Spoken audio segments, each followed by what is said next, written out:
आज्ञा पालनार्थ कुछ निवेदन करने का प्रयास कर रहा हूं।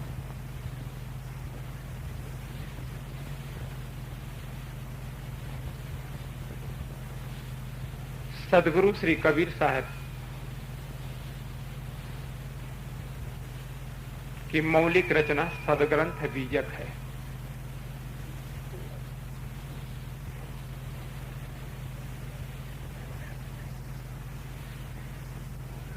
शब्द प्रकरण में लिखा,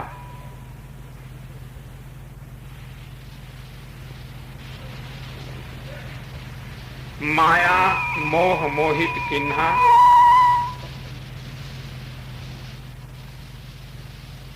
ताते ज्ञान रतन हरिलीन्हा।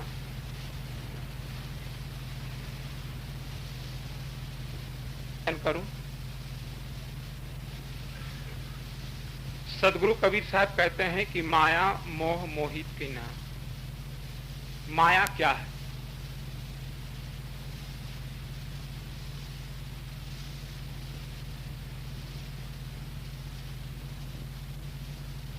माया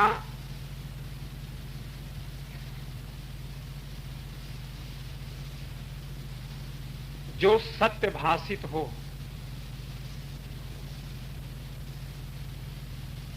जो सत्य जैसे भासता हो लेकिन सत्य हो नहीं। सदगुरु कबीर साहब जी के शब्दों में भी इसको चाहें तो साहब कहते हैं, मन माया तो एक है, माया मन ही समाए। माया कहीं पृथक नहीं,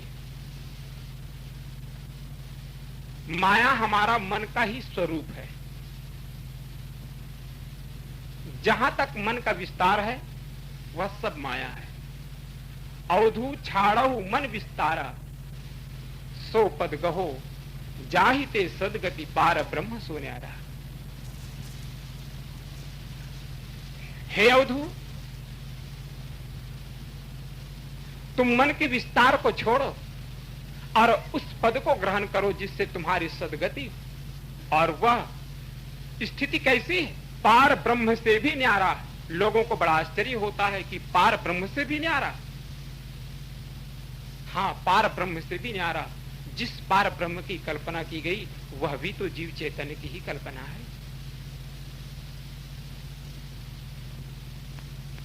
माया मन का स्वरूप है। पहले इसको हम खानी जाल में लें।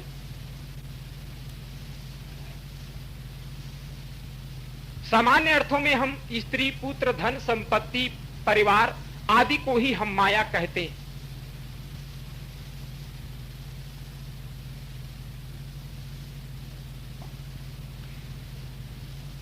और संतों ने जो कही है कि माया झूठी है, असत्य है, तो ये क्या बाहर के जगत असत्य है? संसार को लोग माया कहते हैं, तो क्या ये संसार अस्तित्वगत संसार जो दृश्यमान है, क्या ये सत्य है? नहीं। अस्तित्वगत यह जो संसार पांच तत्व का पसारा जो हमें प्रत्यक्ष दृश्यमान है, यह असत्य नहीं।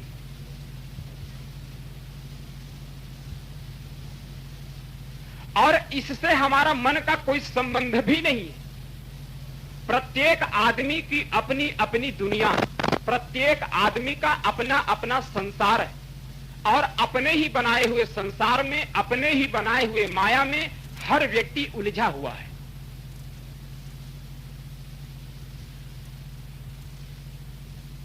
जिसको हम अपना मानते हैं उसी के प्रति हमारा राग होता है, उसके मिलन में हमको हर्ष होता है और उसके वियोग में हमको शोक होता है। जिस प्राणी और पदार्थों को हम अपना नहीं मानते, ना उसके मिलन में हमें हर्ष होता है और ना ही वियोग में कोई शोक होता है, दुख होता है।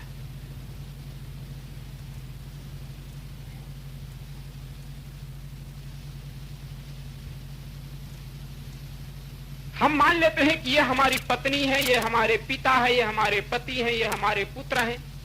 और जिसको जिसको मानते चले जाते हैं उसके प्रति हमारा राग बनता जाता है, हमारी आसक्ति बनती जाती है। और ये मन की पकड़ ही सबसे बड़ी माया है। मन की एक आदत है पकड़ने की। हम कहीं भी पकड़ते रहते हैं। प्राणी को पकड़ना चाहते हैं, पदार्थ को पकड़ना चाहते हैं, सुख को पकड़ना चाहते हैं। दुख का कारण क्या है? दुख का कारण यही है कि हम सुख को पकड़ना चाहते हैं। यदि हम सुख की पकड़ को छोड़ दें तो दुख अपने आप विदा हो जाए। दुख नाम की और कोई चीज नहीं है। सुख को पकड़ने की आदत ही दुख का जड़ है। संसार अपने आप में परिवर्तनशील है। जितने भी 5 तत्व हैं ये परिवर्तनशील है, गतिमान है। जड़ और चेतन में इतना ही फर्क है। एक सज्जन ने कहा कि पारक सिद्धांत में तो लोग जड़ को भी अनादि कहते हैं और चेतन को भी अनादि कहते हैं। जब दोनों ही अनादि है और दोनों ही शाश्वत है, फिर जड़ और चेतन में भेद क्या रहा? सच में जड़ भी अनादि है और चेतन भी अनादि। दोनों ही शाश्वत तत्व हैं, दोनों ही नित्य तत्व हैं, लेकिन फर्क है कि जड़ कारण कार्य संयुक्त है, अपरिवर्तनीय, और चेतन कारण कार्य से रहित, अपरिवर्तनशील। जड़ परिवर्तनशील है, चेतन अपरिवर्तनीय। जड़ कारण कार्य संयुक्त है, चेतन कारण कार्य से रहित है। चेतन न बनता है न बिगड़ता है, लेकिन जड़ कार्य रूप से बनते और बिगड़ते रहते हैं, लेकिन कारण रूप से नित्य हैं। अपने आप में जो जड़ तत्व के अंतिम परमाणु है वो अखंड है, वो नित्य है, वो शाश्वत है। तो दोनों ही शाश्वत तत्व हैं, लेकिन फर्क इतना है कि जड़ परिवर्तनशील है और चेतन अपरिवर्तनीय है। तो इससे सिद्ध हो गया कि संसार परिवर्तनशील है। शरीर का परिवर्तन हो रहा है, बाहर में प्रकृति को भी हम परिवर्तन होते देखते ही हैं। जहां सब कुछ परिवर्तन हो रहा है, जहां सब कुछ बदल रहा है, वहां हम सुख को कैसे पकड़ सकते हैं?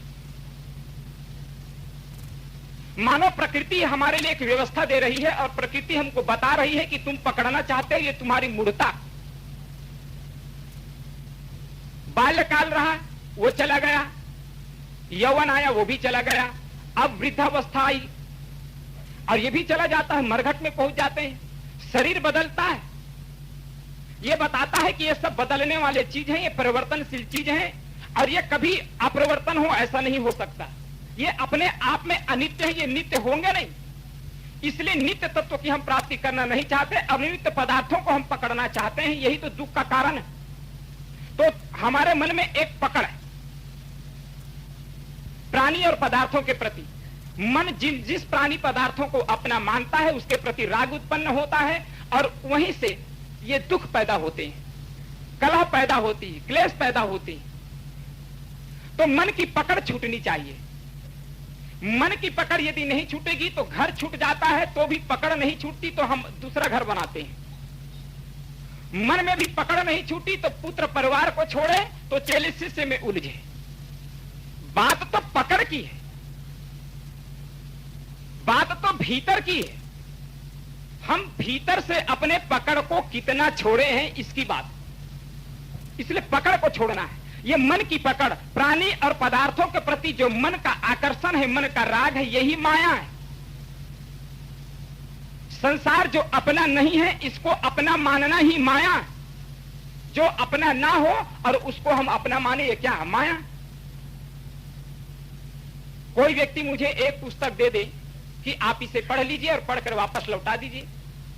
मैंने उनसे पुस्तक ले ली और उनकी पुस्तक मैंने पढ़ ली।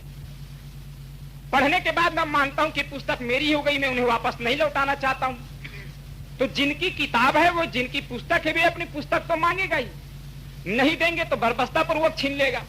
परिणाम में क्या होगा? मैं तो उनको अपना मान रखा, उन्हें लौटाना नहीं चाहता, और चीज उनकी है वो छीन लेगा, हमको दुख होगा। जो हमारा है ही नहीं और उसको हम उस पर अधिकार जमाएं। संसार की कोई चीज अपनी नहीं है, लेकिन हम उस पर अपना अधिकार जमाना चाहते हैं, हम उस पर मालिकियत करना चाहते हैं, लेकिन अपने आप की मालिकियत का मजा हम लेना ही नहीं चाहते। प्राणी और पदार्थों के समूह को इकट्ठा करके कोई भी आदमी मालिकियत का आनंद नहीं ले सकता। मालिकियत का यदि आनंद लेना हो तो वह तो अपने आप में ही ले सकते हैं। एक संसार का माया है। कोई एक मकान है, मकान में अभी हम रह रहे हैं, ये मानते हैं कि मकान मेरा है। इस मकान में किसी भी प्रकार की टूट फूट हो जाती है, मकान से कोई दरवाजा निकाल ले, कोई ईंट उखाड़ ले, कोई कुछ भी कर ले, तो हमको बड़ा दुख होता है और हम उनसे झगड़ने को तैयार हो जाते हैं कि आपने हमारे मकान में ऐसी क्षति क्यों पहुंचाई, आपने हानि क्यों की। लेकिन पता चले कि कल उस मकान को हम दूसरे के नाम बैनामा कर दिए हैं, अब वह मकान हमारा नहीं रहा, हम तो शहर की ओर पलायन कर लिए। अब मकान वही है, हम भी वही हैं, लेकिन उस मकान से कोई चीज उठाए, कोई तोड़े फोड़े, कुछ भी करे, लेकिन अब हमको कोई दुख नहीं होता। मकान भी वही है, हम भी वही हैं, लेकिन अब हमारे भीतर में परिवर्तन क्या हो गया? परिवर्तन केवल मानसिक स्थिति में परिवर्तन हुआ है और कोई चीज परिवर्तित नहीं हुआ है। ना वह पदार्थ परिवर्तित हुआ और न ही प्राणी परिवर्तित हुआ, केवल हमारी मानसिक स्थिति परिवर्तित हो गई। पहले हम उसको अपना मानते थे इसलिए दुख होता था, अब हम उसको अपना मानना छोड़ दिए, अब हमको दुख नहीं होता है। ये अहंता और ममता, मैं और मेरा, ये दोनों साथ साथ चलते हैं।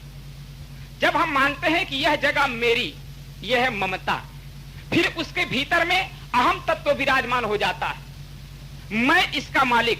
पहले ममता फैलती है, यह जगह मेरी, ये मेरी है ममता, फिर मैं इसका मालिक, ये मैं भीतर खड़ा होगा, ये है अहंता, अहंकार। ये मैं और मेरा, मैं है अहंकार और मेरा है ममता। तो ये अहंता और ममता साथ साथ चलते हैं। इसलिए जब यदि हमें छोड़ना है तो दोनों को ही साथ साथ छोड़ना पड़ेगा। ममता को रख करके हम अहंता का त्याग नहीं कर सकते और अहंता को रख करके हम ममता का त्याग नहीं कर सकते। ये दोनों भाई बहन साथ साथ रहते हैं, अहंता और ममता। तो मैं कह रहा था, प्रत्येक व्यक्ति का अपना एक मानसिक जगत है, हर आदमी की अपनी अपनी दुनिया, मनोमय संसार, मनोमय जगत जिसको हम कहते हैं, और अपने ही संसार में हम रचते पचते हैं। बाहर के संसार से हमको क्या लेना देना है? कितनी घटनाएं होती हैं कि अमुक जगह रेल दुर्घटना में इतने व्यक्ति मारे गए, अमुक जगह गैस कांड हुआ, इतने व्यक्ति मारे गए। न मालूम, आए दिन हम अखबारों में बहुत सी दुर्घटनाएं सुनते हैं और लोगों को मरते सुनते क्या हमारे मन में कोई खेद होता है, दुख होता है? हम तो अखबार ऐसे पढ़ते जाते हैं मानो कोई खुशखबरी मिल रही हो। देखो, अभी तो इंडियन न्यूज में तो मरने वालों की संख्या केवल 445 बताए थे, लेकिन बीबीसी लंदन ने तो इतना साफ बताया, उन्होंने तो कहा कि मरने वालों की संख्या 550 से अधिक हो गया। हम इतनी मजे से सुनते चले जाते हैं, दुख नहीं होता है। लेकिन अपने घर में, वो तो बाहर की रही बात, अपने पड़ोस में किसी की मृत्यु हो जाए तो थोड़ा होता है, क्योंकि थोड़ा लगाव है उनसे, थोड़ी हमारी आत्मीयता है, चाहे वह स्वार्थ जन्य ही प्रेम क्यों ना हो, लेकिन कुछ है उनसे हमारा राग, इसलिए उसमें थोड़ा दुख होता है कि भाई हाँ, अच्छा आदमी थे, बुरे आदमी थे, चले गए, कुछ भी हुआ।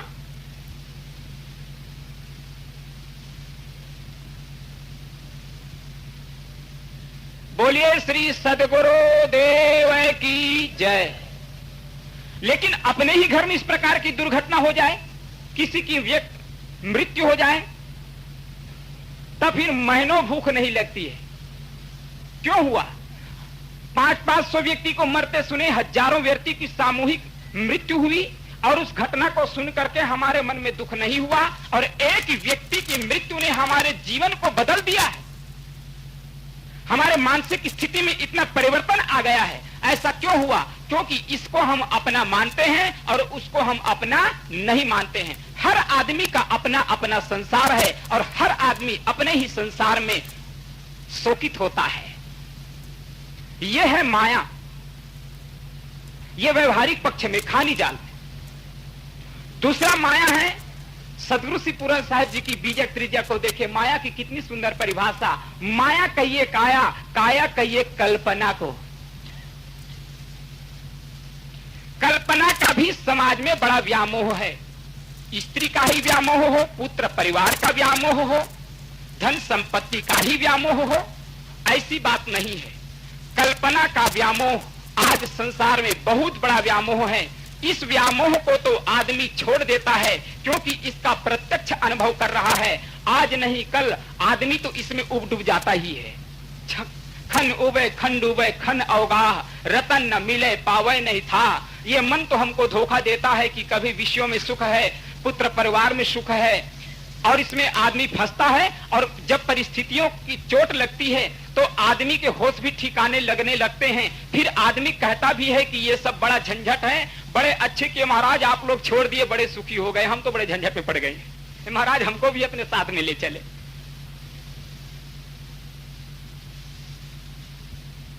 क्योंकि जब तक कोई चीज मिलती नहीं है तब तक वो सुंदर दिखाई देती है। किसी शायर ने लिखा है, दुनिया जिसे कहते हैं वो मिट्टी का खिलौना है, मिल जाए तो मिट्टी और ना मिले तो सोना है। फिर से सुन लीजिए, दुनिया जिसे कहते हैं मिट्टी का खिलौना है, मिल जाए तो मिट्टी, मिल जाए तो मिट्टी, ना मिले तो सोना है।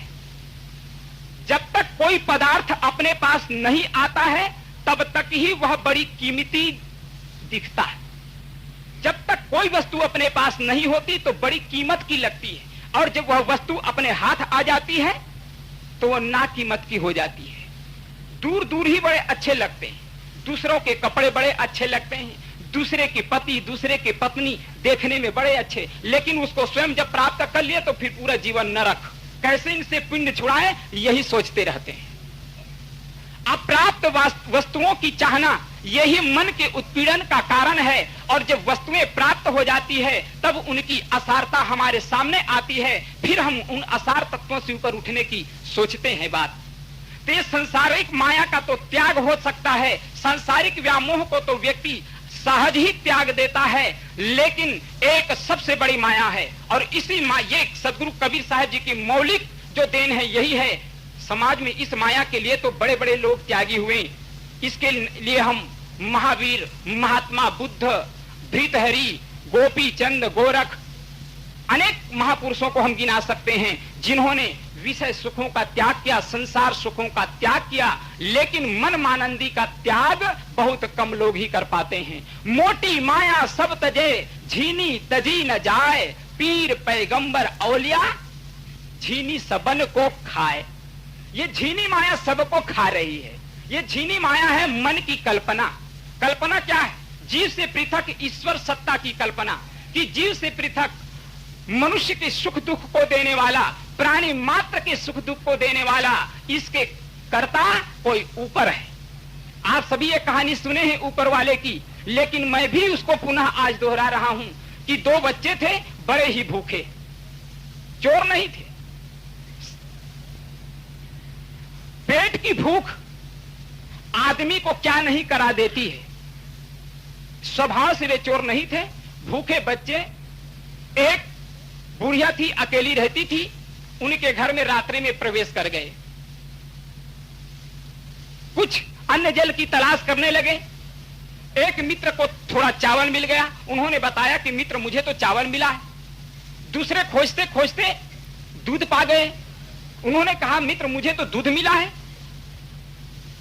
बहुत ही प्रसन्न हुए, कहा कि हम 2-3 दिनों से भोजन नहीं किए हैं, भूखे हैं, और भगवान ने हमारी प्रार्थना सुन ली है, आज हमको चावल भी मिल गया है, दूध भी मिल गया है, चलो अब फलाहार करें, वो खीर से करें, अच्छी खीर बनाई जाए। खीर बनाए, गरम गरम खीर तैयार हुई, भूखे थे, 2 थाली में उसको निकाल करके आंगन में रखे। बुढ़िया आंगन में लेटी थी, करवट बदलते हुए एक हाथ उन्हीं लड़कों की तरफ आ गया। लड़कों ने सोचा, वारे बुढ़िया, हम भूखे थे, तुम्हारे पास भोजन मांगने आए तो तुम तो एक रोटी को मना कर दिए, और आज हम खीर बनाए हैं तो तू इतनी ललचा गई, सोते सोते भी खीर मांग रही है। हम नहीं देंगे तुमको। बुढ़िया दूसरी करवट बदली, दूसरा हाथ भी सामने आ गया, लड़कों से नहीं रहा गया। उन्होंने कहा यार ये मानेगी नहीं, जब तक खा नहीं लेगी तब तक हमको खाने नहीं देगी, थोड़ा दे दो, इन्हीं की तो है ही है, फिर खाएंगे, अपना तो है ही है, खाते रहेंगे। गरम गरम खीर थी, उनके हाथ में उन्होंने गरम गरम खीर रख दी। हथेली में जैसी गरम गरम खीर रखी गई, हाथ जल उठा, वो इनकी नींद खुल गई।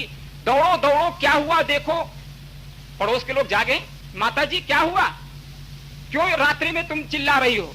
अरे कहे भाई कुछ समझ में नहीं आता, देखो मेरी हथेली जल गई है, किसी ने गरम गरम खीर रख दी है, ये 2 थालियां रखी हुई है, कुछ समझ में नहीं आता क्या हुआ, ये ऊपर वाला ही जाने।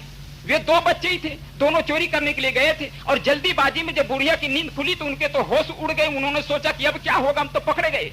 तो एक तो जल्दी जल्दी में जो बुढ़िया लेटी थी उसकी चारपाई के नीचे चले गए और दूसरा ऊपर चढ़ गया कोठे पे। बुढ़िया को जो भी आए पूछे कि माता जी क्या हुआ, क्यों आवाज कर रही थी, शोरगुल क्यों मचा रखी है? कहे भैया कुछ समझ में नहीं आता, ये सब रखा है देख लो, ऊपर वाला ही जाने। ऊपर वाला लड़के ने सोचा कि गजब हो गया, अरे अब मिल करके हम दोनों ने चोरी की, हम दोनों ने मिल करके चोरी की है, ये बुढ़िया केवल मुझको लगाती, ऊपर वाला जाने ऊपर वाला जाने। अब उनसे बर्दाश्त नहीं हुआ। फिर कोई व्यक्ति आए पूछा कि माता जी क्या हुआ? कहे भैया हमें कुछ पता नहीं चलता, ऊपर वाला जाने। उनसे नहीं रहा गया। कहे बुढ़िया सुन, कहे सब कुछ ऊपर वाला जाने, क्या नीचे वाला ना जाने? अपने ऊपर कर्ता मानते हैं कि कर्ता हमसे पृथक है, ईश्वर हमसे पृथक है। बंधुओं, सदगुरु श्री कबीर साहब जी की एक विशेषता यह भी है कि उन्होंने मानव का ईश्वरीकरण नहीं किया, बल्कि ईश्वर का उन्होंने मानवीकरण किया है। सदगुरु श्री कबीर साहब जी के दृष्टि में मानव का ईश्वरीकरण करना एक महान पाप है, एक महान अपराध है, और ईश्वरी सत्ता का मानवीकरण करना, उनको मानवीय रूप देना, यही सच्ची मानवता है। आज दुनिया के जितने भी महापुरुष हुए, हम उसको मानव नहीं रहने दिए, हमने उसको आकाश में बैठा दिया, हमने उनको अपने से बहुत दूर कर दिया कि हमारा परमात्मा हमसे पृथक है और वही सबका कर्ता धरता है। एक बार जब यह बात बैठ जाती है कि हमारा ईश्वर सबसे पृथक है और वह सर्वशक्तिमान सत्ता है, फिर बात हमारे विचार की जो खिड़की है वही बंद हो जाती है। फिर उनके नाम पर साहित्य बनाए गए, वेद, पुराण, उपनिषदें, स्मृतियां, अनेक ग्रंथों का निर्माण हुआ। ईश्वरी कल्पना के व्यामोह में पढ़ करके लोगों ने यहां तक कह डाला कि वेद अपौरुषेय है। अपौरुषेय का अर्थ कि वेद किसी व्यक्ति के द्वारा निर्मित नहीं है। वेदों का निर्माण किसी व्यक्ति के द्वारा नहीं हुआ, किसी महापुरुष के द्वारा नहीं हुआ, किसी मानव के द्वारा नहीं हुआ, वह अति मानव के द्वारा अर्थात परमात्मा के द्वारा हुआ है। याद रखें, दुनिया के चाहे जो भी धर्म ग्रंथ हो, धर्म ग्रंथों के नाम पर जब ईश्वरी सिक्का लगा दिया जाता है कि यह ईश्वरकृत है, तब वह उन धर्म ग्रंथों का मूल्य अत्यंत घट जाता है। क्यों? क्योंकि तब हम उस पर विचार नहीं कर सकते, क्योंकि उसको तो ईश्वर ने बनाया है।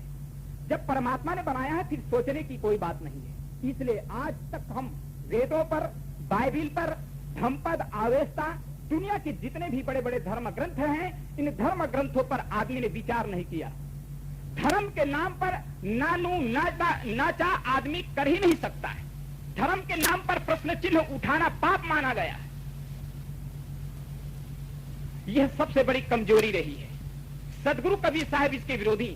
सदगुरु कबीर साहब कहते हैं कि सुनिए सबकी, निबेरिए अपनी।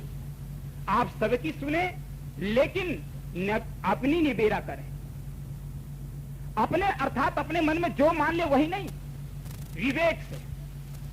समस्त दुनिया के सभी धर्म ग्रंथ आदरणीय, लेकिन उसको विवेक की कसौटी में कस करके ही हम मान सकते हैं। घन प्रहार तो साचा हीरा, अब फूट जाए तो काचा खीरा। सच्चा हीरा घन के प्रहार से भी नहीं फूटता है। इसी प्रकार सच्चे सिद्धांत को विवेक की कसौटी में कसें, और विवेक की कसौटी में कसने पे जो सत्य निकले, जो खरा सिद्ध हो, वही प्रामाणिक माना जाएगा। दुनिया के जितने भी धर्म ग्रंथ हैं, इसका ईश्वरीकरण करने से एक हानि हुई कि आदमी की वैचारिक क्षमता खो गई, विचारों में स्थिरता आ गई। आदमी विचारों के प्रवाह में दौड़ नहीं पाए, विचारों के प्रवाह में बह नहीं पाए। जो बातें धर्म ग्रंथ में लिख दी गई उसी को मानते रह गए। धर्म ग्रंथों में जो बातें लिखी गई हैं वह भी आदमी के द्वारा बनाए हुए ग्रंथ हैं, और आदमी ने ही उनको लिखा है। हम जैसे भी वे भी आदमी थे, लेकिन उन्होंने अपने शक्ति का, बुद्धि का सदुपयोग किया। और उन लोगों ने धर्म ग्रंथों को बनाया, जैसे उनकी समझ थी, शक्ति थी, उसी प्रकार से धर्म ग्रंथों की रचनाएं हुई हैं। इसलिए उन पर भी पुनर्विचार करने की आवश्यकता। बाइबल में एक वाक्य आया था, एक वाक्य लिखा कि पृथ्वी स्थिर है और सूर्य उसके चारों ओर परिक्रमा लगाता है। गैलीलियो ने जब पहले बार इस भ्रम को तोड़ा, उन्होंने कहा कि नहीं, यह बिल्कुल भ्रम है और यह धारणा सर्वथा गलत है। सूर्य ही स्थिर है और पृथ्वी इसके चारों ओर परिक्रमा लगा रही है। पोप और पादरी तो एकदम गैलीलियो के खिलाफ हो गए और गैलीलियो के उन्होंने धमकी दी कि आप अपने वचन को बदल दीजिए, क्योंकि ये जो आपकी वाणी है ये हमारे बाइबल के खिलाफ है। बाइबल में लिखा है कि पृथ्वी स्थिर है और सूर्य ही चारों ओर परिक्रमा लगा रहा है। गैलीलियो से कहलवाया गया कि तुम कह दो कि पृथ्वी स्थिर है और सूर्य परिक्रमा लगा रहा है। गैलीलियो ने कहा, मैं कहूं या ना कहूं, मेरे कहने या ना कहने से कोई फर्क नहीं पड़ेगा। सत्य है वो सत्य ही रहेगा। सत्य यही है कि सूर्य स्थिर है और पृथ्वी इसके चारों ओर परिक्रमा लगा रही है। उनको सताया गया। दुनिया के जितने भी सत्य वक्ता हैं ये सताए जाते हैं। कष्ट ही इनका उपहार है, यातना सजाए ही इनका मानो उपहार है, इनका स्वागत है। दुनिया के सभी सत्य वक्ताओं को हम सहन नहीं कर पाए। मरने के बाद हम पूछते हैं, जीते जी नहीं। आदमी यदि जी रहा है तो बड़ा खतरा है। जीते जी आदमी को न हम पूछ सकते हैं न मान सकते हैं, लेकिन आदमी जब मर जाता है तब हम कहते बड़े अच्छे आदमी थे। अभी कोई यहाँ पर है संत महात्मा, आदमी अभी जिंदे हैं। संत महात्मा किसी प्रशंसा कर दो कि अमुक संत बहुत अच्छे हैं, बहुत अच्छे वक्ता हैं, बहुत आचरण संपन्न हैं। अरे क्या बातें कर रहे हो, आप अभी सुने नहीं उसके बारे में। और यदि कह दो कि भाई अमुक आदमी मर गए, अरे मर गए, बड़ा भला आदमी था, मर गए बस तुरंत भला आदमी हो गया। जीते रहे तब तक वो भला आदमी नहीं है। हम मरने के बाद ही उनके चित्र बनाते हैं, मरने के बाद उनकी स्मृतियां गाते हैं, मरने के बाद उनके संस्मरण लिखते हैं, लेकिन जीते आदमी की हम प्रशंसा नहीं कर सकते। चैतन्य भक्ति करने वाले लोग भी आज चैतन्य के प्रति आस्था नहीं रख पाते हैं, जितना कि जड़ भक्ति करने वाले जड़ के प्रति आस्था रखते हैं। यह खेद की बात है। तो यह मानव का ईश्वरीकरण करना अपराध है। नहीं, मानव से पृथक, चेतन जीव से पृथक कोई ईश्वरी सत्ता नहीं है। सारे धर्म ग्रंथ मानव के बनाए हुए हैं। ईश्वरी ग्रंथ मान लेने के बाद एक और कल्पना आगे बढ़ी, वो अवतारवाद की। अवतारवाद के कारण हमारे देश को जितनी क्षति हुई, सामाजिक क्षेत्र में, राजनीतिक क्षेत्र में और धार्मिक क्षेत्र में, हर क्षेत्र में एक बहुत बड़ी अवनति हुई है अवतारवाद के धारणा के कारण। यो तो वेदों के अध्ययन करने से पता चलता है कि वहां पर अवतारवाद की छींट भी नहीं है, लेकिन धीरे धीरे अवतारवाद की धारणा इतनी पनप गई। और आज जो अवतारवाद आप लोग देख ही रहे हैं कि यहाँ तो जितने संत होते हैं सब अवतारी होते हैं। आसाराम बापू कबीर साहब के अवतार हैं। श्री राम शर्मा युग निर्माण योजना मथुरा गायत्री परिवार के संयोजक संस्थापक, वे भी घोषणा करते थे कि मैं कबीर साहब का अवतार हूं। और वर्तमान में बाबा जय गुरुदेव मथुरा वाले वे अभी भी घोषणा करते हैं कि मैं कबीर साहब का अवतार हूं। सतपाल जी महाराज हंसा देश मानव धर्म के संस्थापक, वह भी कहते हैं कि मैं कबीर साहब का अवतार हूं। और दुनिया में ना मालूम कितने कबीर साहब का अवतार हो गए। अपनी बातों को मनवाने के लिए महापुरुषों का वोट लेना ये लोगों के लिए एक सरल काम बन गया है। जानते हैं कि मेरी बातों को कोई नहीं सुनेंगे तो अपने आप को अवतार घोषित करते हैं कि मैं अमुक का अवतार हूं। तब भोली जनता ये मानने को तैयार हो जाती है कि महापुरुष के अवतार हैं तो इनकी बानी सब बातें सत्य ही होगी। फिर उन महापुरुषों के नाम पर चाहे हम जितने भी झूठ बोले। मैं कल कहा था, सदगुरु कबीर साहब ने बहुत बढ़िया बात कही है कि धर्म कथा जो कहते ही रही, लाबर उठी जो प्रातः कही। इतने नहीं, लाबर बिहाने लाबर संझा, एक लाबर बस हृदय मंझा। एक लाबर है जो अपने हृदय के मध्य में बसा है, वो केवल झूठ की कहानी कहती, इतने नहीं, लाबर बिहाने लाबर संझा, सुबह से शाम तक झूठ की कथा। भारत की प्रजा सबसे अधिक चमत्कार को मानने वाली प्रजा है। यहाँ इतने अवतारवाद, यहाँ इतने रिद्धि सिद्धि, इतनी शक्तियां, लेकिन राम के कहे जगत गति पावे, खाड़ कहे मुख मीठा।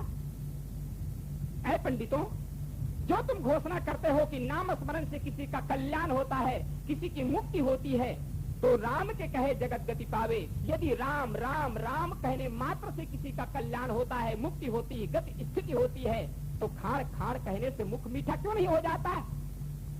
धन धन कहने से यदि आदमी धनवान हो जाए तो संसार में कोई भी व्यक्ति निर्धन न रह जाए। लेकिन जैसे आदमी के साथ तोता पोपट भी राम राम रटने लगता है, लेकिन राम के वास्तविक मर्म को वही नहीं जानता, इसी प्रकार से आज सदियों से दोहराई गई बात राम राम और वह हमसे पृथक है, इस प्रकार से मान करके कि उनके स्मरण मात्र से हमारा कल्याण होगा, आदमी आज रट रहा है, लेकिन राम का वास्तविक मर्म है उसको नहीं जानता। कुछ लोग कहते हैं देखो कबीर साहब ने तो राम की उपासना की, वे राम को मानते थे, लेकिन कबीरपंथी राम का निषेध करते हैं। कोई कबीरपंथी राम का निषेध नहीं करते हैं। कबीर साहब राम को मानते थे, यह भी हम मानते हैं, और कबीरपंथी भी राम को मानते हैं, लेकिन कबीर साहब की दृष्टि से। कबीर साहब ने साफ कहा है, दशरथ सुत तिहु लोक ही जाना, राम नाम का मर्म है आना। दशरथ के पुत्र महाराज श्री रामचंद्र जी को सभी जानते हैं, लेकिन राम नाम का रहस्य है, वो मर्म है, वो अलग है। वह राम कहाँ है?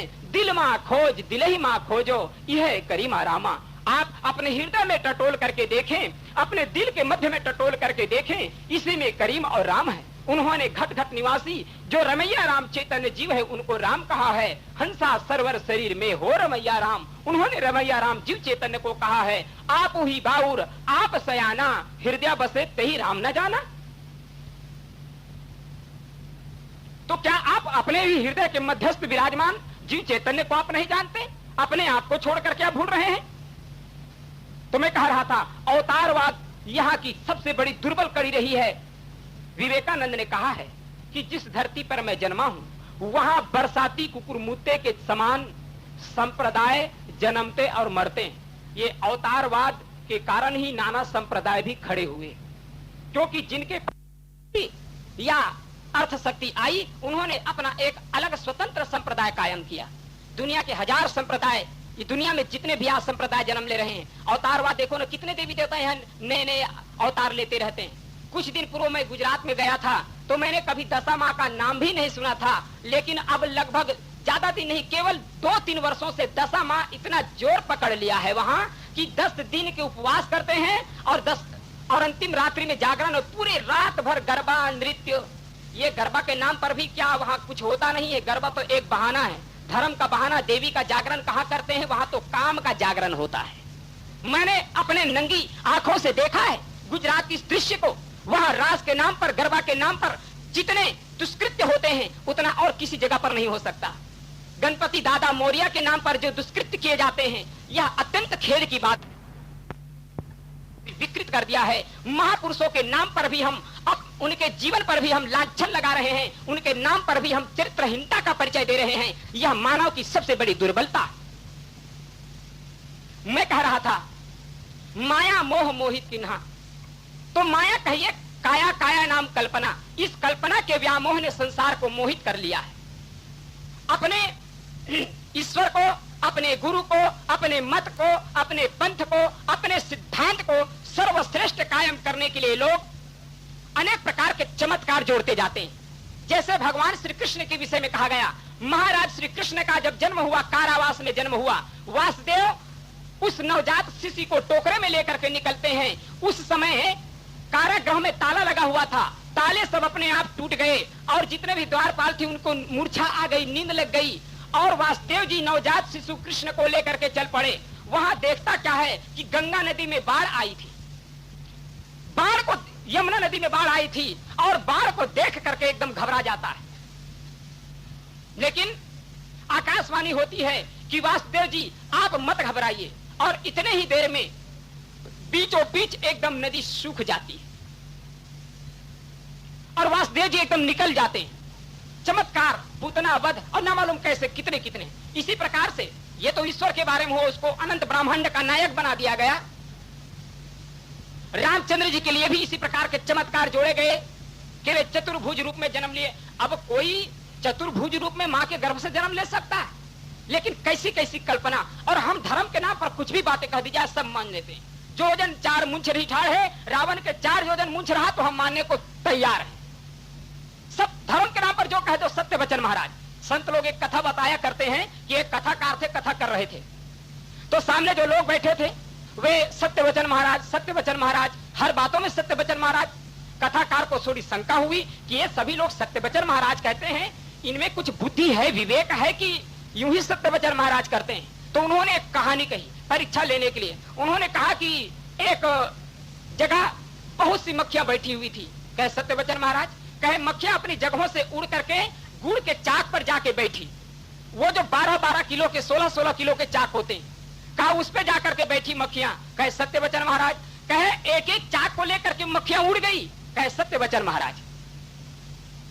अब ऐसे सत्य वचन महाराज धर्म के नाम पर जो कुछ कहते चले जाओ सत्य वचन महाराज। आज आदमी अपने बुद्धि का प्रयोग ही नहीं कर रहा है, और यदि कहीं कर रहा है तो दुरुपयोग कर रहा है। बुद्धि का सदुपयोग होना चाहिए, वह नहीं कर रहा है।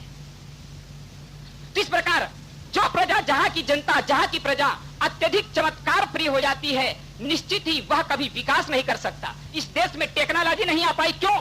इस देश की आर्थिक दरिद्रता का कारण क्या है? आर्थिक कमजोरी का कारण क्या है? इसके मूल में एक कारण है यहाँ के अंधविश्वास, चमत्कार, नाना देवी देवतावाद। कुछ धर्म गुरु लोग घोषणा करते हैं कि भारत की आर्थिक व्यवस्था बिगड़ने का क्या कारण है, तो धर्म गुरु उत्तर देते हैं कि लोग वेद को नहीं मानते हैं, भगवान को नहीं मानते हैं, देवी देवताओं पर विश्वास नहीं रखते हैं। ये आस्था संकट के कारण देव प्रकोप हो रहा है, ईश्वर प्रकोप कर रहा है। इस देश की दशा बिगड़ रही है, यहाँ की आर्थिक समस्या बढ़ती चली जा रही है। वाह, कितनी सुंदर बात बता दी।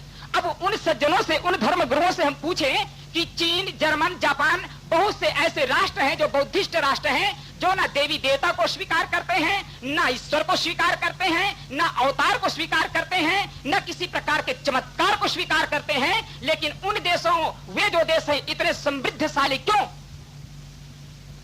उत्तर में यही मिलेगा कि उनके पास टेक्नोलॉजी है, उनके पास विज्ञान है, और हमारे पास केवल अज्ञान है। अंधविश्वास, चमत्कारी क्या है? अज्ञान नहीं तो क्या?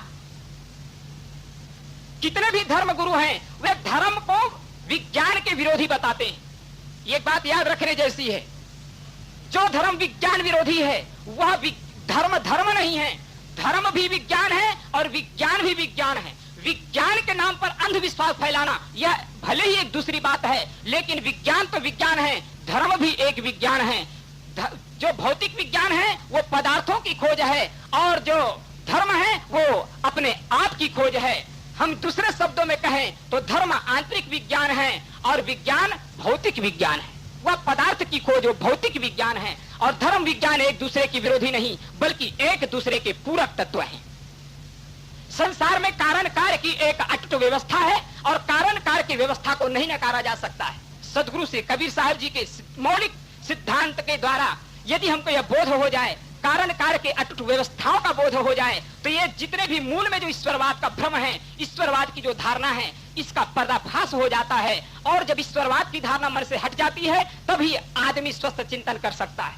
तो ये माया का जो व्यामोह, कल्पना का जो व्यामोह है, इसको छोड़ पाना बड़ा कठिन है। आदमी समझ भी लेता है तो नहीं छोड़ पाता। लोग कहते महाराज जितने दिनों से हम मानते चले आए हैं, हमारे दादा बाबा मानते चले आए, इसको कैसे छोड़ें?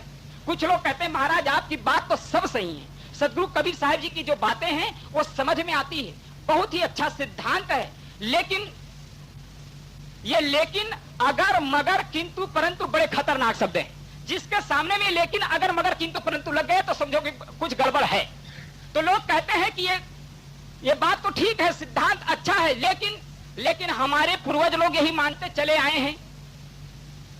ये लेकिन लग जाता है, आदमी पक्ष को नहीं छोड़ पाता, पक्ष को नहीं छोड़ पाता, व्यामोह को नहीं छोड़ पाता। तो मैं कह रहा था कि एक संसार का व्यामोह है और दूसरा ये कल्पना का व्यामोह है। दूसरे शब्दों में कहे संसार अर्थात मोटी माया का व्यामोह, और कल्पना अर्थात झीनी माया का व्यामोह, खानी जाल का व्यामोह और वाणी जाल का व्यामोह।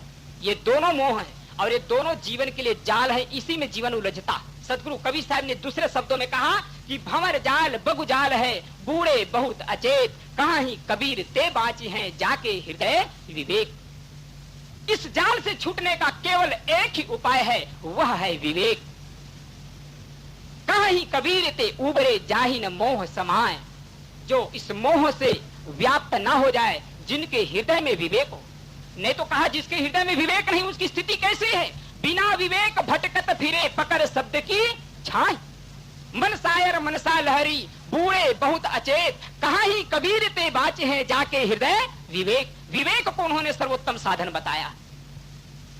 किसके लिए विवेक की आवश्यकता है? विवेक की कसौटी पर हम कसें, हमारी मन मान्यता जनित जितने भी ईश्वर ब्रह्म देवी देवता की जो धारणाएं हैं यह भी कल्पना है, और पंच विश्वों में जो सुखमान रखे हैं यह भी कल्पना है। संसार तो माया है, ये ईश्वर ब्रह्म आदि भी ये भी मन का माया है। मैं कह रहा था कि माया का अर्थ है मन का विस्तार। जहां तक हमारा मन का विस्तार है वह सब माया है, और इसी माया ने हमको व्यामोहित कर लिया है, जीव को व्यामोहित कर लिया है। संसार का प्रत्येक जीव इस मोटी माया और झीनी माया में व्यामोहित हो गया है। इससे एक बहुत बड़ी हानि हुई है। वो कौन सी हानि? वह हानि है, सदगुरु कबीर साहब कहते हैं, ताते ज्ञान रतन हरि लेना, माया मोह मोहित किन्हा, ताते ज्ञान रतन हरि लेना। इस माया के व्यामोह में व्यामोहित हो जाने के कारण हमारा ज्ञान रतन लुट गया है। हम अपने ज्ञान खजाना को नहीं पहचान पा रहे हैं। इसीलिए तो गांठी रतन मरम नहीं जाने, पारख लिन्हा छोरी हो, कहा ही कबीर यह अवसर बीते रतन न मिले बहोरी हो। सदगुरु कबीर साहब कहते हैं यदि यह अवसर छूट गया, यह अवसर चला गया, मनुष्य देह चली गई, तो फिर ऐसा अवसर नहीं आने वाला है। आएगा, संत महात्मा नहीं आएगा ऐसी बात नहीं है, फिर अन्य खानियों में भटक करके आएगा। मनुष्य से मनुष्य देह नहीं मिलेगी, या मानव शरीर की आसक्तियों को छोड़ करके हम आवागमन के मुक्त से नहीं छूट सकते हैं। इसलिए हमको चाहिए गांठी रतन मरम न जाने, पारख लिन्हा छोरी, परख करें, विवेक करें। परख का शुद्ध, पारख का शुद्ध अर्थ परख, परख अर्थ विवेक दृष्टि, परीक्षा दृष्टि। हमारे पास विवेक हो, परीक्षा दृष्टि हो, क्या सत्य है और क्या असत्य, इसको पहचाने। तो संसार भी माया है, जितने भी प्राणी और पदार्थ हैं ये भी हमारे से पृथक हैं, ये अपने आप में परिवर्तनशील हैं। जो जिसका कार्य परिवर्तनशील हो उनसे जो मिलने वाले सुख है वो कैसे अपरिवर्तनीय होंगे? इसलिए हम संसार से जो सुख चाहते हैं, संसार में जो क्षणिक सुख का भास होता है और वह भी स्थिर नहीं होता, वह भी परिवर्तित होता रहता है, उसको हम पकड़ने की कोशिश करते हैं। उस पकड़ को भी छोड़े और ईश्वर ब्रह्म जनित जो मन मानंदी की माया है, इस मन मानंदी की माया को भी हम छोड़े। दोनों को, व्यामोह को छोड़ करके अपना ज्ञान रतन, अपना जो स्वरूप है, ज्ञान चैतन्य का स्वभाव है, चैतन्य का धर्म है, और इसी ज्ञान स्वरूप चैतन्य जीव को जान करके इसी अपने आप में स्थिर होना है। मैं शरीर हूँ, मैं ऐसा मानना यह तो बुद्धि का भ्रम है। मैं शरीर नहीं हूँ, शरीर तो मुझसे पृथक है। किसी शायर ने लिखा है कि जड़ देह को अपना मानना सबसे बड़ा यह पाप है, सब पाप इनके पुत्र हैं, सब पाप का यह बाप है। जो व्यक्ति जड़ शरीर को अपना मानता है यह सबसे बड़ा पाप है, क्योंकि जब हम अपने को शरीर मान करके चलते हैं, संसार को सत्य मान करके चलते हैं, तो ही दुनिया के सारे अनर्थ होते हैं। और जब शरीर और संसार की असारता हमें समझ में आ जाती है, फिर कैसा अनर्थ। तो सदगुरु कबीर साहब ने कहा कि माया मोह मोहित किन्हा, ताते ज्ञान रतन हरि लिन्हा। इस माया के व्यामोह ने संसार के जीवों को व्यामोहित कर लिया है। इससे एक सबसे बड़ी हानि हुई है, आदमी की विवेक शक्ति खो गई, आदमी की बौद्धिक शक्ति छीन हो गई, आदमी की परख शक्ति छीन हो गई, और इसलिए आदमी परख के अभाव में दर बदर भटक रहा है। वस्तु अंते खोजे अंते, क्यों कर आवे हाथ, सज्जन सोई सराहिए जो पारख राखे साथ। तो हम अपने साथ में हमेशा परख को रखें, विवेक को सामने रखें, और सदगुरु श्री कबीर साहब जी के जो दिए हुए संदेश, विवेक को हम अपने पास में रखकर जीवन के जितने भी माया है इसको विवेक की कसौटी पे कसते जाएं, परख परख करके त्यागते जाएं। पारख ऊपर थिर होए रहना, सकल परखना ना कछु गहना। बस हमें अपने आप में ही थिर होना है। ये सदगुरु श्री कबीर साहब जी के एक शब्द के एक चौपाई के आधार पर मैंने थोड़ी चर्चा की। समय तो बहुत अधिक हो चुका है, साहब जी बीच बीच में मुझे इंगित करते रहे हैं, फिर भी मैंने समय का अतिक्रमण कर लिया है। इसके लिए मैं आप सभी से विनम्र क्षमा प्रार्थी हूँ।